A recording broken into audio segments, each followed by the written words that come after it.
Il y a des histoires qu'on n'écrit pas pour faire joli, mais parce qu'elles nous brûlent de l'intérieur. Il y a des silences qu'on ne peut plus garder, des vérités qu'on doit poser sur le papier pour enfin respirer à nouveau. Tout commence là où tout semblait écrit d'avance. Un jeune, issu d'une famille respectée, un foyer riche de foi, de valeurs, de promesses rassurantes. On lui disait que sa vie serait douce, stable, protégée. Il suivrait les traces de ses ancêtres, sans jamais s'égarer. Mais très vite, la vie se montre plus complexe, plus rugueuse que prévu. Et ce décalage entre l'idéal transmis et la réalité vécue donne naissance à un autre chemin.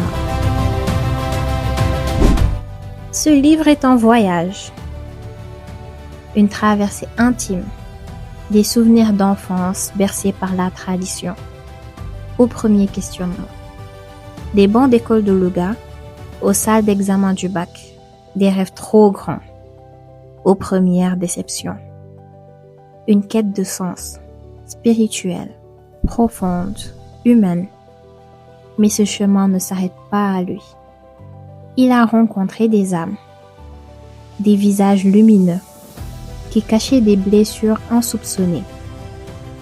Les étudiants lui ont confié leurs douleurs, sans rien attendre, si ce n'est d'être écoutés, sans être jugés.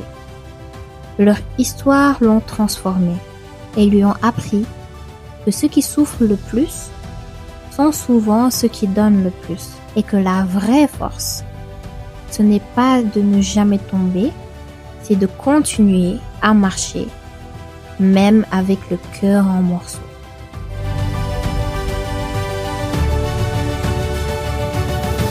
Ce livre n'est pas une simple autobiographie, c'est un miroir, une voix pour ceux qu'on n'entend pas, une main tendue pour ceux qui doutent encore.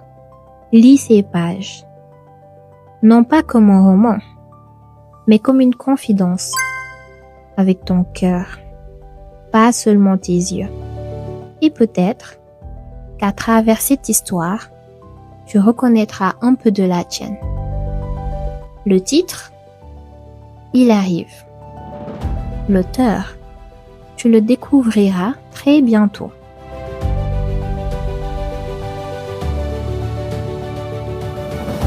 Ce que je peux te dire, c'est ceci. Ce livre va te parler, comme peu d'autres l'ont fait. À bientôt, très bientôt.